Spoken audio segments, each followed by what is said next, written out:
Good afternoon, everyone. Mary Sloan here with another episode of Inspirational Influencer News. Secrets of people making money and making a difference. And my guest today is certainly someone who is doing that. Judy Baker has really an interesting story. So she has given us a show called Reboot Your Life with a book. And since 2011, book marketing mentor Judy M. Baker has been developing strategies for turning my language will come to me slowly. It will. For turning content into cash without going broke. Marketing is a conversation, and everyone is in sales. Our lessons she learned with wine pioneer Robert Mondavi. Oh my gosh, I'd love to work with him. I am definitely a wino.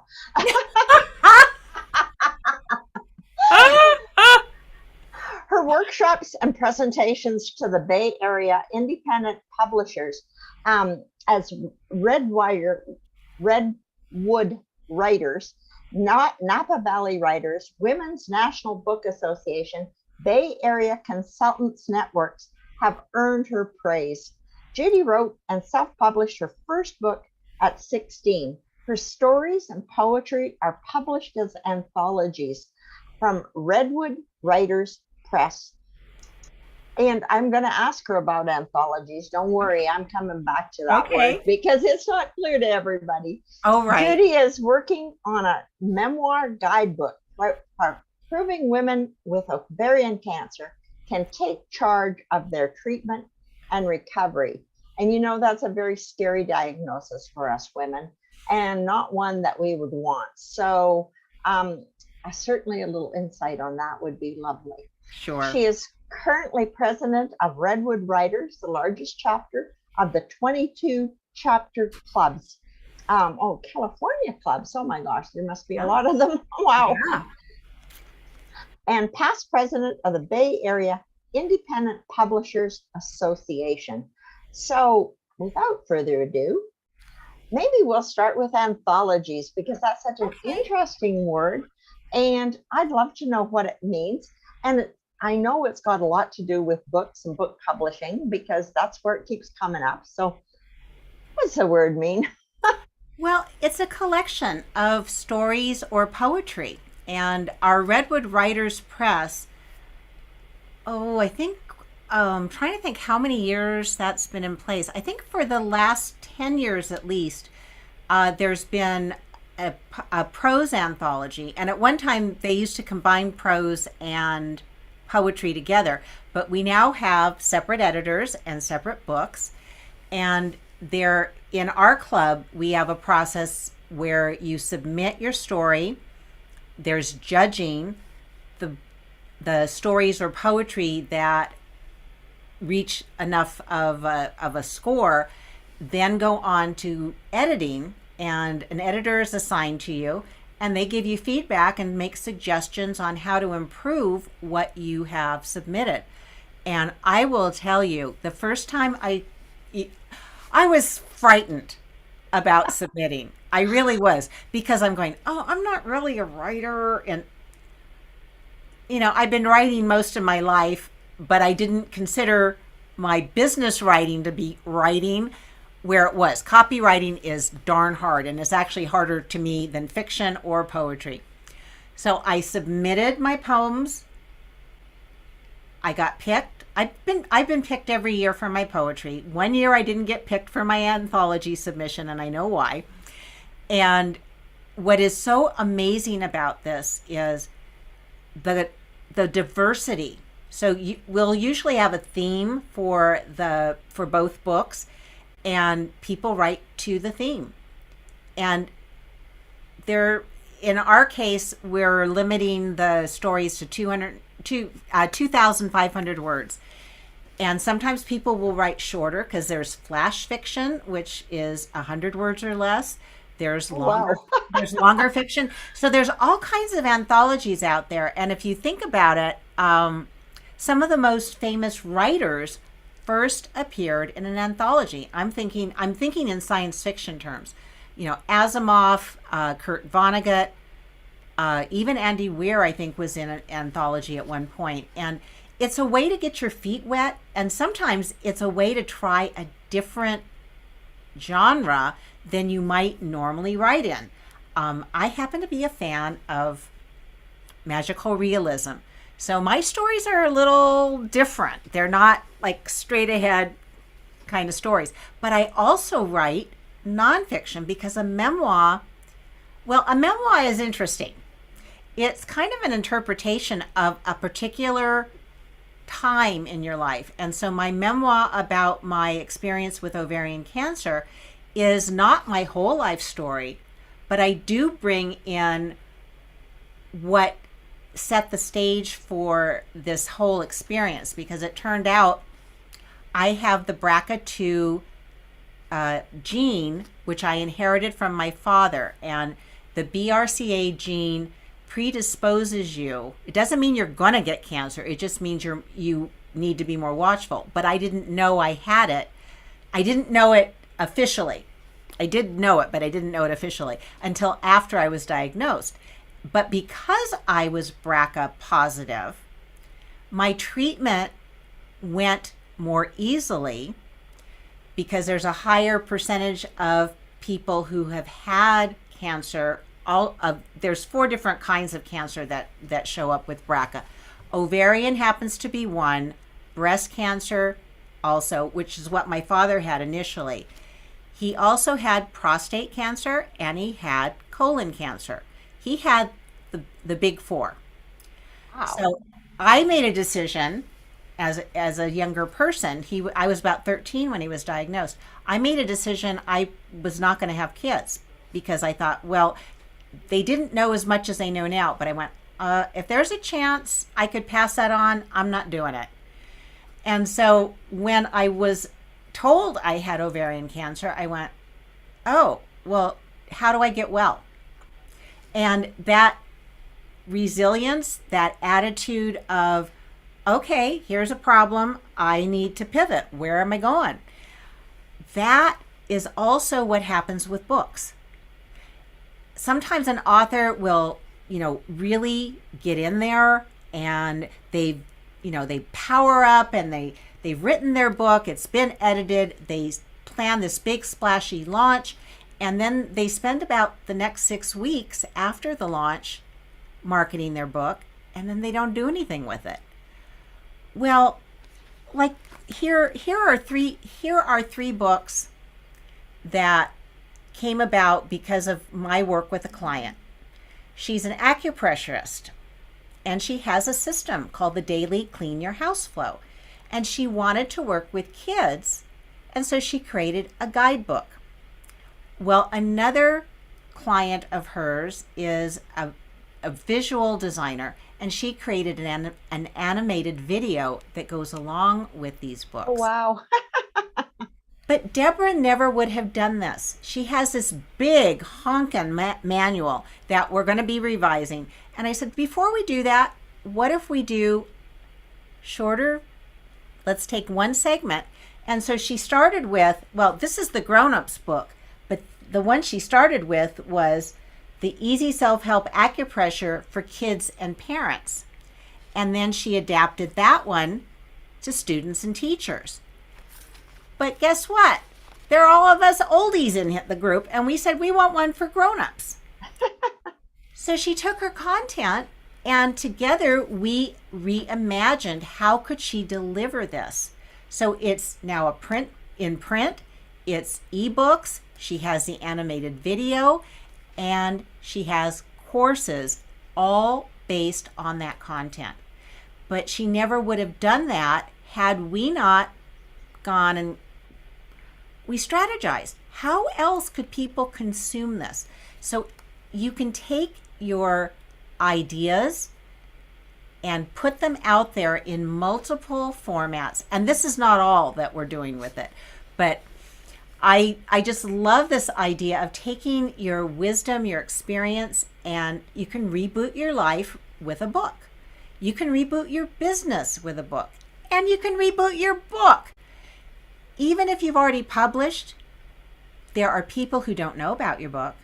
So you can talk about it. You can be on podcasts. You could do video. There's a gajillion different things to do.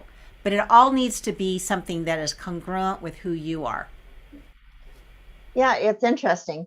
The last one, Reboot Your Book. I saw or heard somebody else who regularly republishes their book. They make a little change, Yep, and republish it because after a while, people think, oh, well, I've seen that. So you add a little something or change a little something, put maybe a new title on it or whatever, and republish it. And all of a sudden sales kick up again. And, if sales are important to you, and they are to a lot of people, that's rather than just going, oh God, I guess I have to write a whole book again. Maybe you don't, Oh, you're making me laugh, Mary, because I'm thinking of two people. They're both friends of mine. One is Mark Coker, who is the founder of Smashwords. And he said, oh, I'm just going to update my guide to self-publishing. And he started doing it, and he decided he was going to do it as an audiobook too. And as he started the process, which he thought would take him about 3 months. And now, mind you, he is a full-time business owner and writer. He started Smashwords because he wanted a way to publish his own work. And that project took a year. Because as he started reading it aloud, he went, oh, that needs to be changed, and that needs to be changed, and that needs to be updated. So he kind of laughed at himself, but he came out with this great product. He turned it into a podcast as well as an audiobook. So it was a good thing. And then my friend, Dr. Doreen Downing, who is a psychologist, and she helps people find their voice, she was updating her book. Well, same thing. She started updating the book, and she thought it was going to be minor changes. Some parts of it were minor, some parts of it were major. So she now relaunched her book. She had a book launch party and birthday party combination, and it was so much fun. So it's things like that, those out of the box ideas. That's where I come in. I am so good at thinking about, well, what about this market? And wouldn't they like this type of presentation? And, oh, what if you collaborated over here? So you're so right about republishing. Oh, and sometimes, well, these books, these have gone through, I think, 3 slight changes in the design on the cover, because we found with the series, we wanted to make it easier for people to understand and make it more impactful. So you can make these tweaks after you have published that now will get people's eyeballs back on you and your book and your business, which is what you're trying to do. Yeah. No, it's interesting. I mean, there's so many things to do, and today's world is amazing. I mean, the world of self-publishing itself is absolutely amazing. And so now, if you want a best-selling book, you can, in fact, have a best-selling book. And, there's a lot of people out there that will help you do that. And then, now, what are you going to do with it? Because are you going to take and, create a speech out of it? Are you going to create a program out of it? Are you going to, go on tour and talk about it? Well, there's so many different things that you can now do. And I think we've gotten a lot more flexible because, it's easier in some ways, more complicated in others, because there's so many ways you can go, but easier in many ways, in the sense that, you used to be completely limited to, well, you had to do it in this form. And once it was that was all. And to think about an audiobook, not a chance, like not happening. And now, of course, it's like, well, of course you're going to do an audiobook too, right? Because everybody wants them, They do. And this is an interesting fact that audiobook sales have grown, I think it's more than 200% each year over the last 10 years. And this is something else that's happening. We're also seeing this merging of audiobooks, podcasts, radio, events like this, that those lines are starting to blur. And because if people like your work, if they like your book, if they like the information, if I've listened to an audiobook and I want to now be able to, quickly grab the book, I'm going to go out and buy that book in another format, whether it's an ebook or a print book. People will often buy every format you have because they're accessing the content at different times in different ways. So the idea that a book is only ink on paper, not true anymore. And people who limit themselves are losing out on so many people who would consume that information and would love it. And so that's the first thing I do when I'm meeting with an author. Pay for it and tell other people about it and share yes. it. So I mean, if you cut it yourself out of, 2/3 of your audience, that's a crazy thing to do. Well, it is. And Google has a beta program right now where you can turn your manuscript into an audiobook. It's AI narrated, so that's artificial intelligence. So it's not going to be, a full dramatic acting of your book.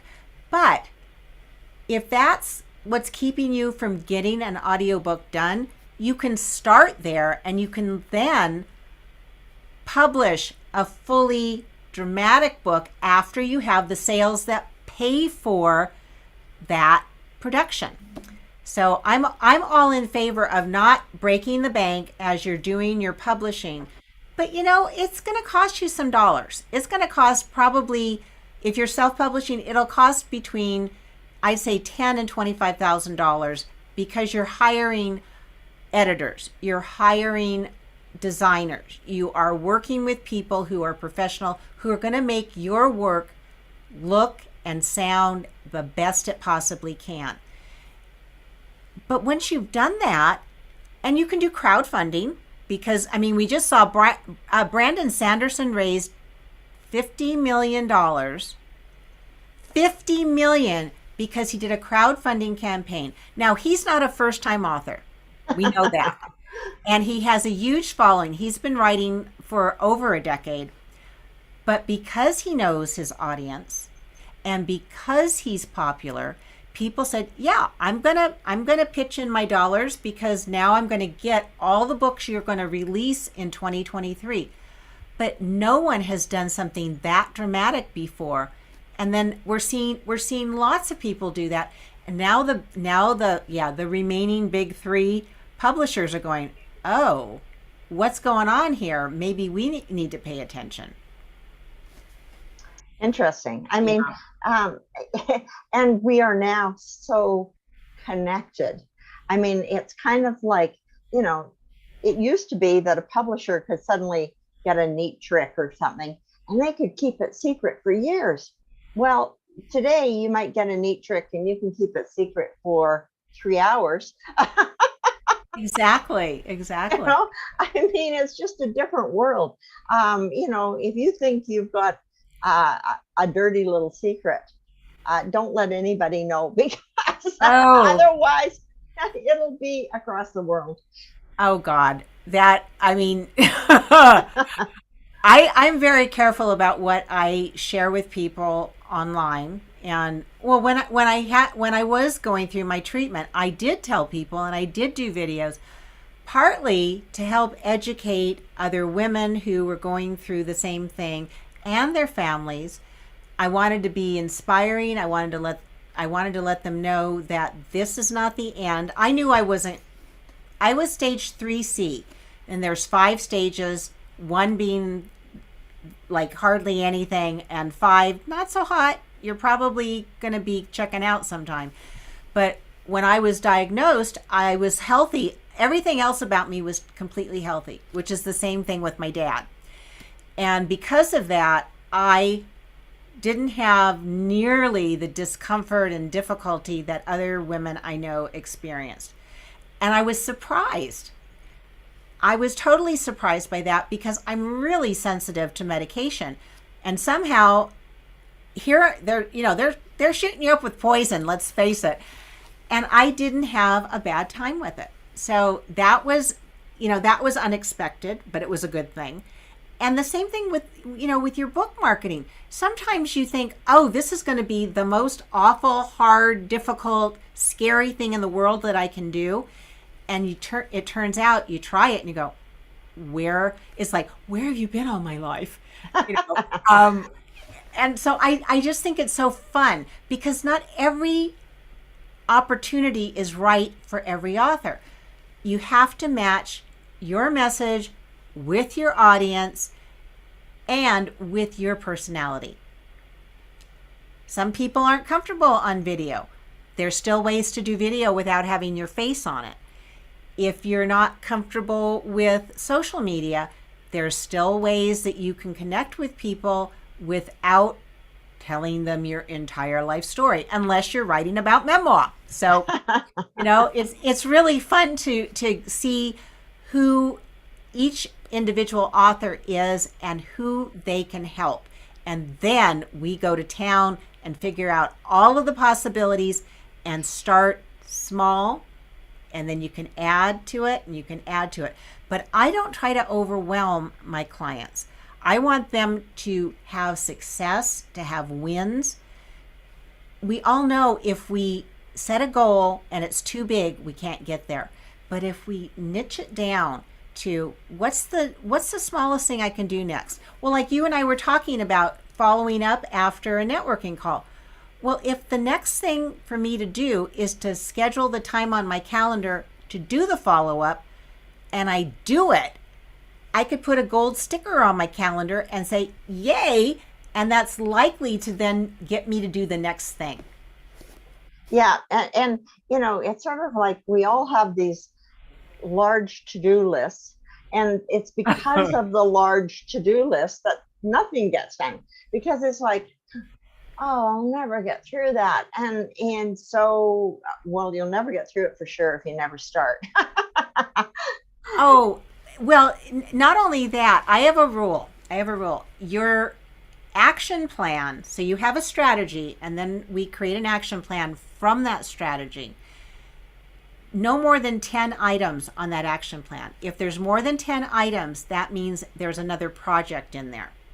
And breaking things into these chunks makes them doable. Right. It's that endless to-do list. Oh, I'll run for the hills. You'll find me cleaning out the refrigerator, cleaning out my closet, doing something else. But if I have 100 things on the list, I am not going anywhere near it. Yeah. I mean, you've just overwhelmed yourself so much. I try to break it down into, 5 or 6 things that I really would like to get done during the day. And then I dare to look at it, and it sometimes inspires me to go, oh, well, I could do this along with it. And that would fit in there nicely. And, oh, yeah, I could do that. But I'm like, more than 5 things. And I'm like, there must be something I can watch on YouTube. Oh, yeah. Yeah. I'll go binge watch something. Maybe it'll get done while I'm gone. Yeah. And I really found that is so comforting to my clients, that they're not trying to scale Mount Everest in one leap. I mean, this really hit home. When I was recovering, I had to do teeny little increments. And so before I got sick, I was going to the gym 6 days a week. I was lifting heavy weights. I was doing all this stuff. Well, I couldn't just walk back in and do everything. I had to start small. But I was in good, I had been in good shape, so it didn't take me long, but I had to be patient. And it really took me about 3 years to go through, and I came out on the other side being stronger, healthier, shifted my mindset. It shifted the way I was treating myself. I wasn't in denial. I was paying attention to the cues I was getting from my body. And the same thing happened in my business. I said, oh, I can get rid of this chunk of work because it's not satisfying. It's not bringing in the income, and I don't want to do it anymore. And it was amazing. It was transformative and made me so happy. So I do the same thing with the clients. I help them look at, well, is that bringing in dollars? What would you have to do for that to be profitable for you? Maybe it's time to put that in the parking lot. You can revisit it, but if it's not working for you, let's move on to something that is and do more of what is working. Well, and it's sort of like a marketing plan too. I mean, there's all kinds of marketing you can do, right? And you can do video marketing, and you can do YouTube marketing, and you can do Facebook marketing, and you can do LinkedIn marketing, and there's a million other platforms out there, and it's like, no. Don't even think about it. Mm-hmm. Choose one modem. Mm-hmm. Probably video, because it's really hot, and it's always been hot, and it will probably always be hot, some form of video. And find a type of video that you like, have some fun.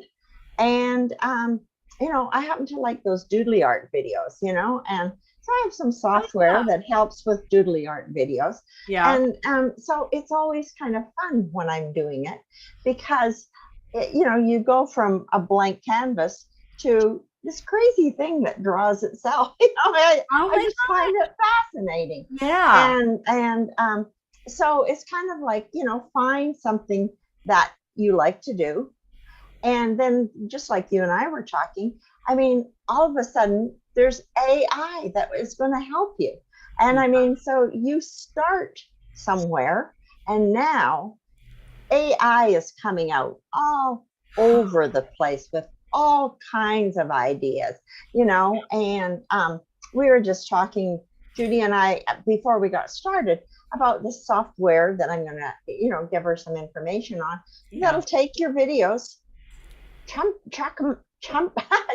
them down into bite-sized pieces, and push them out into the marketing world, all for you, out of one piece of content. Well, I mean, AI is just absolutely amazing, and don't be afraid of it. I mean, I'm still hearing people, oh, AI, that's really scary. Well, if you use Google or Gmail, you're seeing AI all over the place. Exactly. How do you think that sentence got completed? Oh, AI filled it in for you, Right. And I mean, it's not scary because you're in command. You started it. And I mean, sometimes Google gets it right and fills in my sentence correctly, and I don't have to type it. Sometimes it doesn't, and I have to change and put in my words. So It's not like it's out of my control, but it sure as heck helps. If I've got a long sentence and it's real obvious to Google what I'm going to type. Yeah.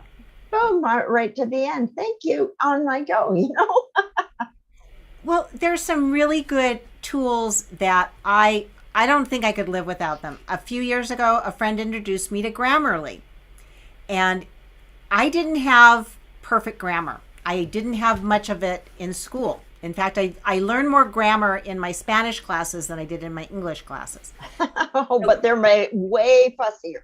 Oh, exactly. But as I started using Grammarly, I could see my patterns. And my writing got better, and my writing got better. And then pretty soon I'd put something in, and I'd have maybe one or two things instead of, 20.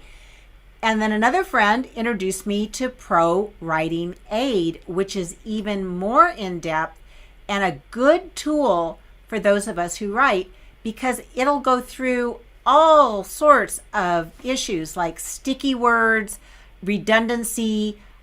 It'll even do a plagiarism check, because sometimes we forget where we got an idea. And so I run my stuff through Pro Writing Aid before I publish it, and then I've improved my writing. And it can even just be, oh, you've got past tense instead of present tense, or here is a way to use different word.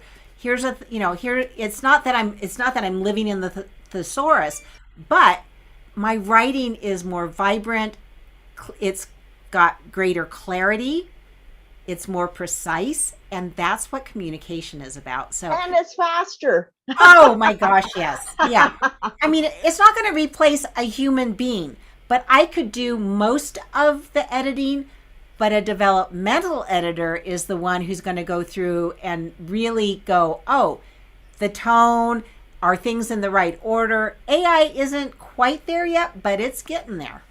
Yeah, it's amazing. Well, Judy, this has been so much fun.